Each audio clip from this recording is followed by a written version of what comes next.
Have you ever noticed that the products that are one size fits all never do? It's interesting sometimes to try to get into the minds of product designers because what were they thinking? Now, admittedly, standardization is easier. If you have neatly predefined categories, it's far simpler, but unfortunately life doesn't always fall into that. Computing is very much like that. Within a company, for a large company, for example, there might be certain types of systems, but standardizing it makes it less expensive and easier to support. One of the things about computing is that there are different user types. And because of that, there are different needs as far as the personal computer is concerned. And this leads to the rise of some specially customized systems. We actually want to look at those, look at the resources that are involved, how they're set up, and ultimately who they're aimed at. Let's take a look. So the first thing you need to do with customized computers, as with just about everything else in technology, is to understand requirements. Requirements are not assumptions or good ideas or suggestions. They're a set of standards that you need to understand. So let's look at what it means to understand requirements. Now with standardized computers, these are typically mass-produced. Each has a similar case, similar motherboard, similar hard drive, memory, not just the type, but the amount, and so forth. So these are largely mass-produced systems. For instance, Dell and Gateway Computers and others produce large numbers of these, and they're fairly standardized. One of the reasons this is done, by the way, is that in large companies, such as the ones I have worked for, is to be able to reduce the difficulty in being able to diagnose problems. If just about everybody in the company is using the same piece of equipment, chances are there's going to be similar drawbacks and advantages. But in any case, only having to understand how to service a couple of device types really can make a difference. But again, these are mass-produced in large numbers. So there's a one-size-fits-all type of mentality. And the problem is that some user communities within an organization have vastly different needs and thus vastly different requirements. So one size does not fit all because not all the components and needs and requirements are going to be identical. Next, we want to understand different types of customized system. Now, the A+ exam covers a number of these different systems, and we've organized them into categories for easier considerations.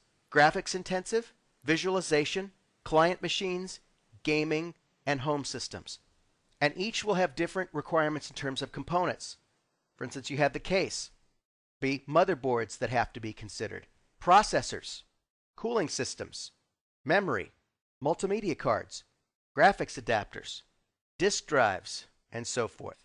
But the cardinal rule with designing any of these kinds of system is to begin with requirements.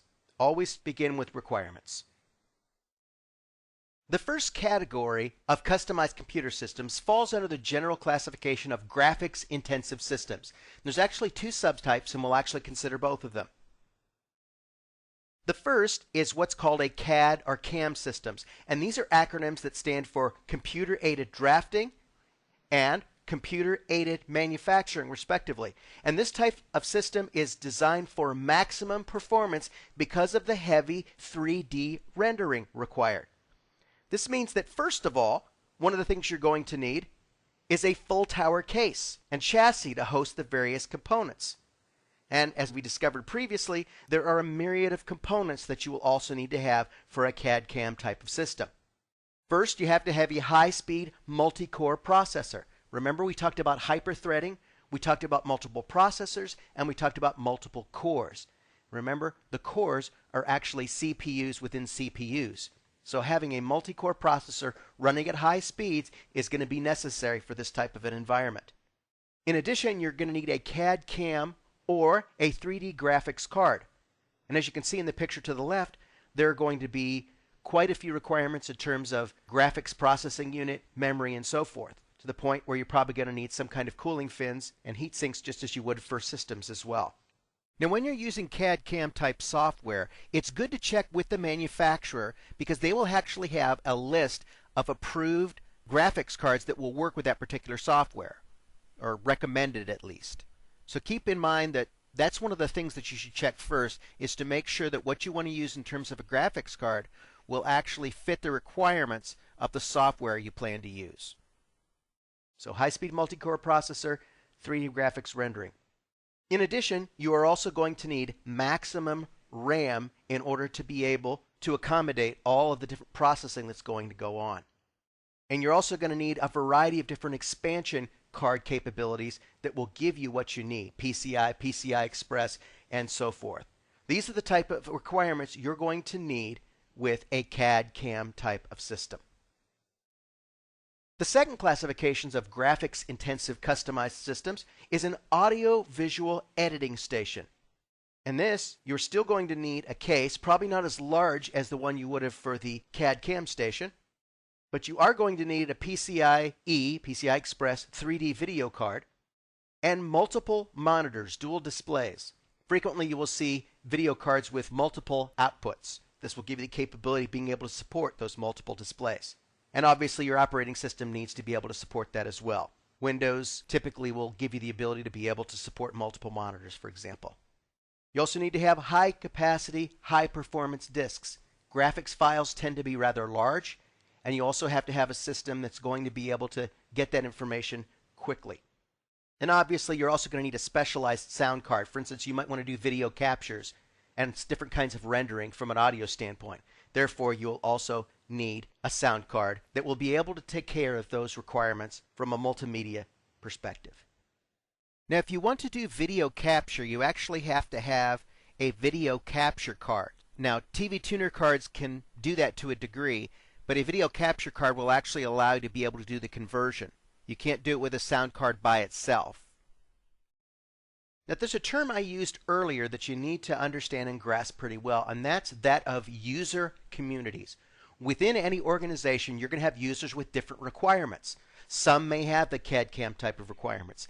Others may not need that. And so you might have a user community that has a very generic type of computer, and that's all you really need to provide. So we want to talk about various client workstations for those types of typical user communities within whatever organization you may be called upon to support. The first type of client workstation is what's called a thick client, which is really just saying a standard personal computer. And in this particular case, its only mission is to be able to meet the basic requirements of an operating system, such as Windows, and certain desktop applications. It could, for instance, be Microsoft Office, which would include Word, Excel, Access, Visio, and so forth. And of course, PowerPoint, which we use a lot in our presentations. But the thick client just allows this sort of general support for typical users, which is just basically a computer that has all the capabilities that it would need, but nothing extensive in terms of support. Next, you have what is called a thin client, again, operating system, but it's going to be the bare minimum of what you need to support that particular operating system. So someone that might need a little extra memory, that would be more of a thick client consideration versus having just the absolute minimum or reasonable minimum for operation. And it's only going to have basic applications. There aren't going to be a lot of extra like desktop type applications, but things that are very basic. So thin client, just basic minimum requirements. Another general classification type to consider in terms of user communities that you will support are what's called a virtualization workstation. Now, the word virtualization has all sorts of implications. We'll talk about just the basics of what you need to understand in order to be able to know how to create a virtualization workstation. Typically, you have some sort of personal computer, such as you see pictured here, and it has a single operating system running on it. Most typically, it's going to be a Windows operating system. Windows XP, Windows Vista, Windows 7, Windows 8, and so forth. But usually you're only going to have a single operating system. Now, you can also have Linux and Unix type operating systems as well. But most computers are only going to host one operating system. Well, in a virtualized environment, you have a piece of software called a hypervisor, or a VM, or virtual machine manager. And the job of the hypervisor is actually to host operating systems. So instead of having a single operating system like we talked about before, you could have a Linux operating system in one virtual machine, a Windows operating system in another virtual machine, and some other type of operating system as well. But in this case, you can have multiple operating systems within the different aspects of the virtualization manager. Basically, they're all going to be coexisting in one environment.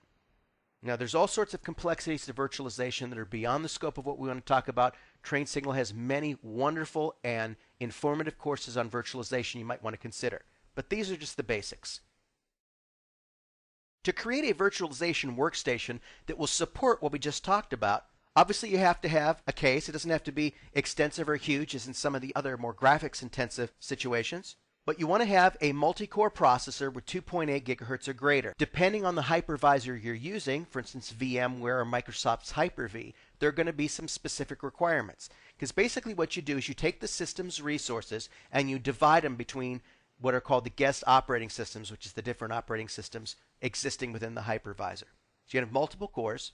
You want to have maximum system RAM because that's going to be very, very important for these various operating systems to function correctly simultaneously. Another type of system classification we want to consider has to do with a gaming system. Gaming systems tend to be very rich, very robust, incredibly feature capable in order to be able to address the various needs of different gaming type platforms. So let's take a look at that now. Personal computing systems customized for gaming are actually technical powerhouses that have a number of high-end components in order to be able to support the different needs for gaming. We want to just talk a little bit about the four major components that you need to keep in mind with that. The first is a high-end video card that has maximum video RAM that's able to do the 3D rendering and a lot of the graphics that are involved with typical gaming platforms. The second component is a multimedia sound card, which obviously can take care of a number of different speaker types, can actually do the audio rendering, and just be able to give that type of experience that a gamer would be looking for. Next, you need a powerful processor. There needs to be a lot of horsepower behind the system because the processing needs of gaming are substantial, and so you want something that's actually powerful enough to be able to keep up. And finally, because of all the heat generated by these components, and there are many, you need a cooling system, preferably a liquid-cooled system, in order to be able to take the heat within the system and able to evacuate it so that it will operate safely. These four components all used together make an effective gaming personal computer that can actually do tremendous things. The final classification of customized systems to look at actually are called home systems, and there's two subgroups within this we want to be able to look at. And as the name would suggest, these are systems that are deployed and supported in a home environment. The first type of system is a home theater system. I've known a number of people over the years that have rather extensive home entertainment systems. In this case, you're usually going to have a rather significant setup. There's going to be a very rich and robust motherboard with lots of capabilities. It may include onboard audio. Typically, it's going to have HDMI type connectivity, as you see pictured here. So fast processors, good motherboard, HDMI type of connectivity.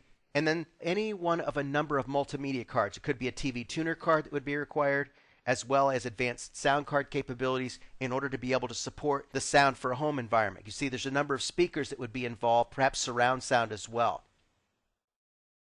The next is the home server type of an environment, which is going to serve a number of different needs for the users of a particular household. You're going to need a gigabit Ethernet network interface card in order to be able to handle this. This could also alternatively be wireless. Shared printing services, file sharing, disk redundancy, we talked a lot about RAID, and streaming media, which is one of the other things that's going to be very popular and useful within the home environment. So as we summarize what we've talked about in this lesson on customized systems, first we want to talk about CAD/CAM, computer-aided design, or computer-aided manufacturing. This is the use of computing technology to aid in the design and manufacturing of various products. We have thick clients. Remember, this is a fully functional computer system with support for the operating system and a number of different desktop applications. We talked about Microsoft Office as an example. A thin client is a personal computer configuration which meets the very minimum set of requirements and application support. Nothing fancy, just the basics. And then virtualization. This is a system architecture using a hypervisor, a virtual machine manager, that allows a computing device to host multiple operating systems, sometimes called guest operating systems. There you have it, all the customized systems you will ever possibly run into, without exceptions, if it was only going to be that simple. We have, however, talked about major system types you're liable to encounter, and even a little bit of outside the box, no pun intended, thinking about how to deal with systems that definitely are customized very heavily. So when you encounter these in the field, you'll be better equipped. Even though we've covered that, there's no time to sit still. There's much, much more to discover in the rest of what we have to say in this course.